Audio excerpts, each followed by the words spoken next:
आपको अच्छा लगेगा। फिल्मी दुनिया वालों ने गाया कि प्यार में प्रेमी अक्सर पहले झगड़ा करते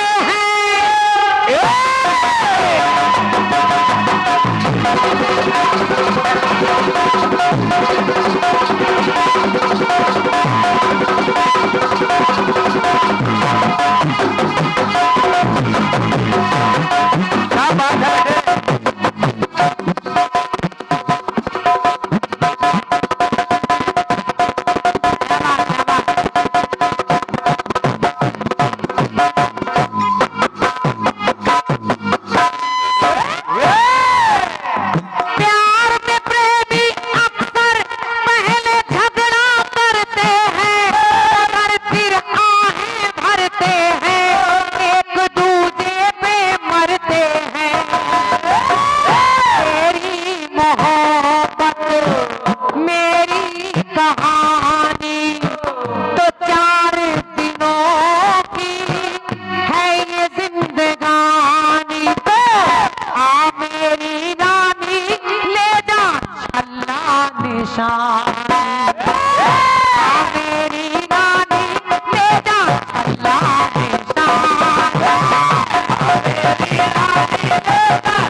सरल सुनाऊंगी जो कार्यक्रम बढ़िया हो जाएगा। कोई टेढ़ी मेढ़ी बात नहीं, सरल सी बात सुनिए। तेरी मोहब्बत मेरी जवानी और 4 दिनों की है ये जिंदगानी, तो आ मेरी रानी ले जा निशान।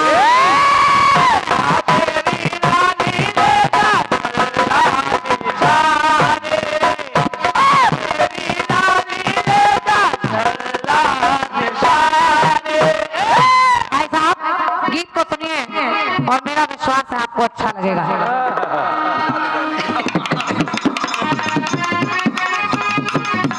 और ये 51 मुद्राएं, साथ में एक पुष्पमाल, एक बहुत अच्छे रचनाकार, बहुत अच्छे कलाकार भैया हमारे नीलेश ज्वाला जी, और आप हमारे उत्तर प्रदेश कीर्तन समिति के हिस्से भी हैं। और ये जो उत्तर प्रदेश कीर्तन उत्थान समिति है उसके अध्यक्ष हमारे राजू भैया, उनके सानिध्य में हम सभी लोग, सब कलाकार उनकी छत्र छाया में इस समिति को चला रहे हैं।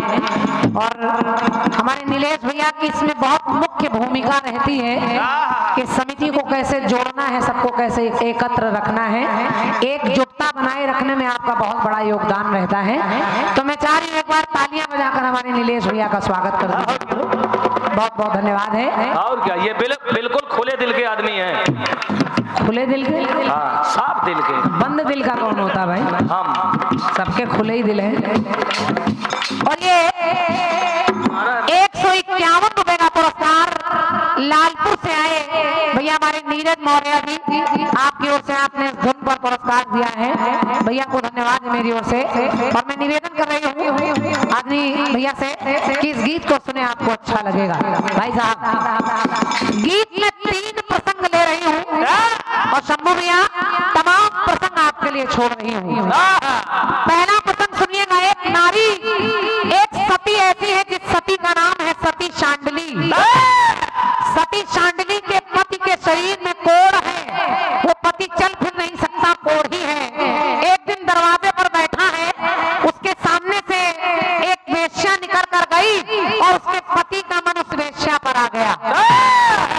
अब उसका पति जो कोढ़ी शरीर का है, उसने अपनी पत्नी से इच्छा जाहिर की। शांडली ने पूछा, स्वामी आप क्या चाहते हैं? उदास बैठे हैं, क्या चाहते हैं? तो सती शांडली के पति ने कहा कि मैं वो जो वेश्या गई है मैं उससे मिलना चाहता हूँ। शांडली ने कहा, स्वामी अगर आप उससे मिलना चाहते हैं और आप स्वयं चल नहीं सकते तो मैं आपको अपने कंधे पर बिठाकर उससे मिलवाने ले चलूंगी। और देखिए वो सती अपने पति को अपने कंधे पर बिठा कर ले जाने लगी तो हुआ क्या, पक्के सुनिए। जब रास्ते में लेकर जा जाने लगी। बाबूजी पंक्ति को सुनिए। जब रास्ते में वो सती अपने पति को कांधे पर लाद कर ले जाने लगी तो एक ऋषि जिनका नाम है मांडव ऋषि, वो एक शूली पर एक नोक पर बैठे हैं। उनको पहले से पीड़ा हो रही है, लेकिन जब सती के पति का पैर ऋषि के शरीर में लग गया तो उस ऋषि ने एक श्राप दे दिया। कहा जाओ जिसने मुझे पीड़ा पहुंचाई है, सूर्य के निकलते ही उसके प्राण चले जाएंगे। अब जब सती ने सुना कि सूर्य के निकलते मेरा पति मर जाएगा तो उसने किया क्या? सुनिए।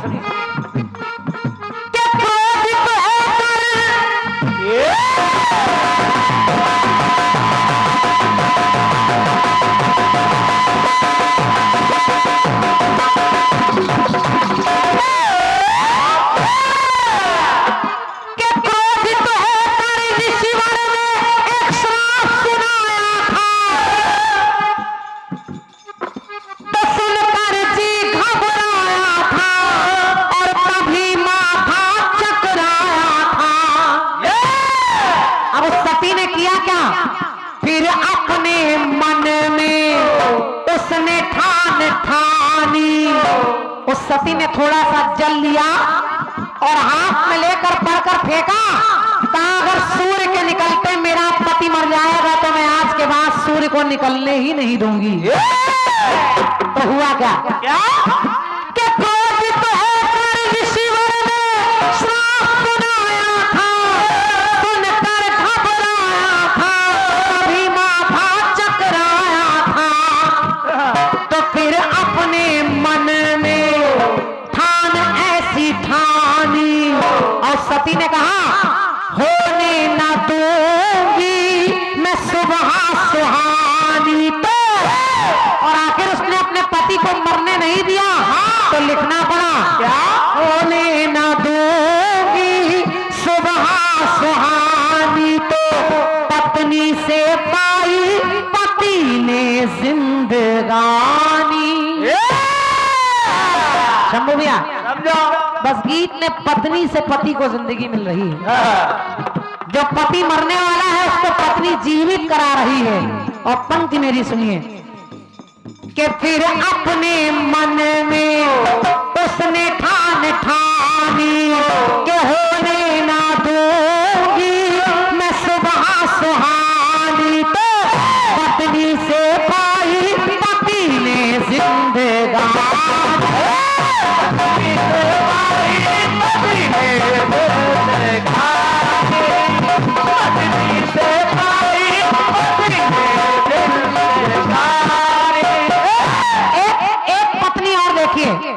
अब पहली पत्नी है शांडली जिसने अपने पति को जिंदगानी दी, और दूसरी पत्नी भी आप जान जाएंगे, बताने की ज्यादा जरूरत नहीं है। इस पत्नी का नाम है सती सावित्री। और देखिए यहाँ कैसे क्या हो रहा है, समझते रहो भाई। अपने सत का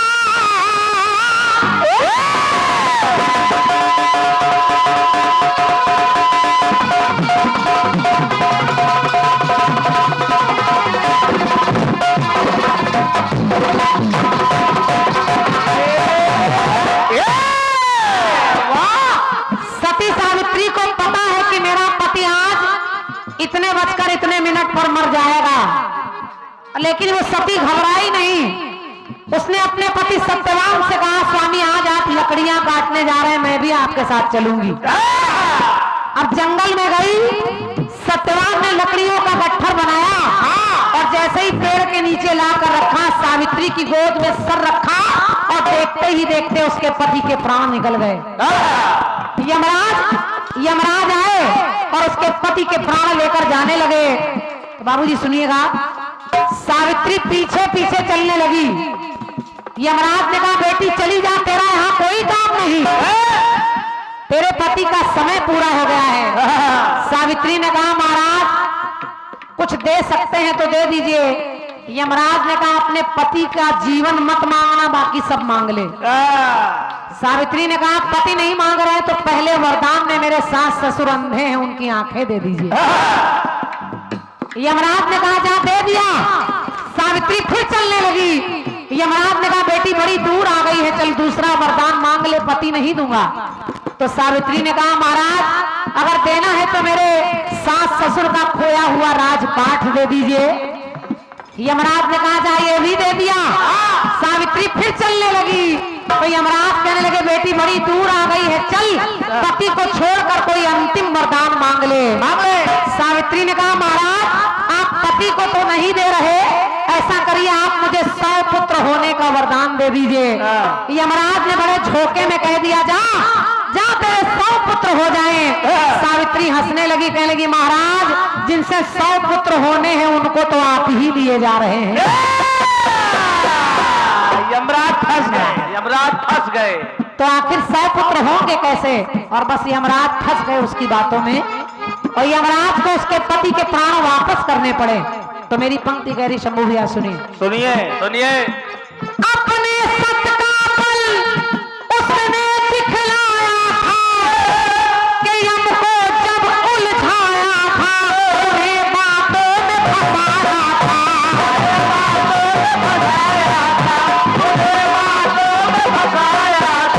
उन्हें बातों में फंसाया था। तो सतबल से यम ने तब हार मानी, सतबल से यम ने तब हार मानी और सांसों में लौटी फिर से रवानी। तो पत्नी से पाई पति ने जिंदगानी,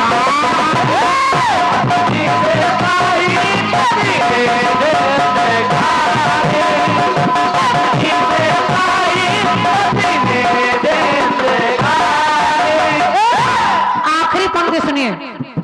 अब यहाँ भी पत्नी से पाई पति ने जिंदगानी, सत्यवान के प्राण वापस ले लिए सावित्री ने। एक जोड़ा, एक पति पत्नी का जोड़ा है जो भगवान भोलेनाथ को बहुत मानता है। प्रसंग को बहुत गौर से सुनिए शंभू भैया। दोनों पति पत्नी भोलेनाथ के भक्त हैं। एक दिन भोलेनाथ प्रसन्न हो गए और दर्शन दिया, कहा मांगो बच्चा क्या मांगते हो? मांगो। उन्होंने कहा महाराज हमारे आंगन में कोई खेलने वाला नहीं है। भोलेनाथ ने कहा ठीक है, तुम्हें तुम्हारे भाग्य में 2 पुत्र हैं। एक पुत्र तो ऐसा है जो पैदा होगा 1000 वर्ष जिएगा लेकिन उसकी बुद्धि काम नहीं करेगी।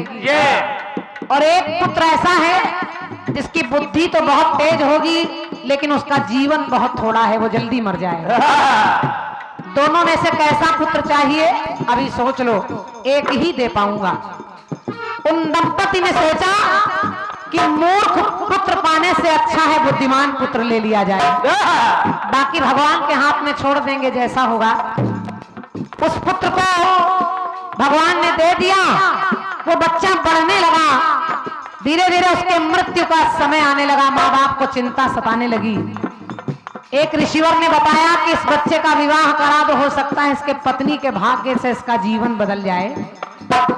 आखिर उसका विवाह करा दिया गया और भाग्य की विडंबना देखिए कि जिस दिन उस लड़के की सुहाग रात है उसी दिन एक सर्प आया और उस सर्प ने आकर उस बच्चे को डस लिया। उस लड़के को डस लिया, लड़का मर गया। और जो उसकी पत्नी है उसने भी एक काम किया, वो घबराई नहीं, उसने उस सांप को पकड़ा और एक बोतल में बंद कर दिया। और जब बंद कर दिया तो वो सांप कोई और नहीं है, वो है यमराज। अब यमराज तड़पड़ा रहे हैं, सोच रहे हैं अगर हम नहीं निकलेंगे तो सृष्टि में कौन ले जाएगा दूसरों को। अब यमराज भोलेनाथ से कामना कर रहे हैं हमें छुट्टी मिल जाए। तो फिर भोलेनाथ को कहना पड़ा कि हे बेटी इस सर्प को छोड़ दे। तो उस लड़की ने कहा कि सांप को तो छोड़ दूंगी लेकिन उसके बदले में मुझे अपने पति की जिंदगी चाहिए। तो पंक्ति मेरी कह रही सुनिए। उमा महेश ने आकर उनको तरस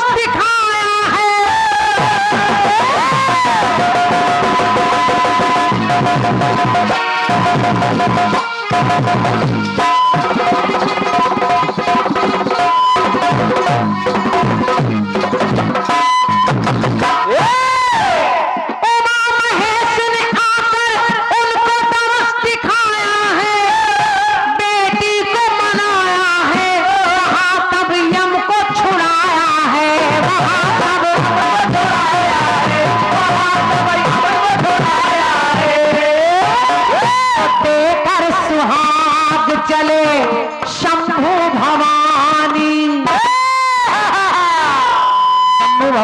शंभो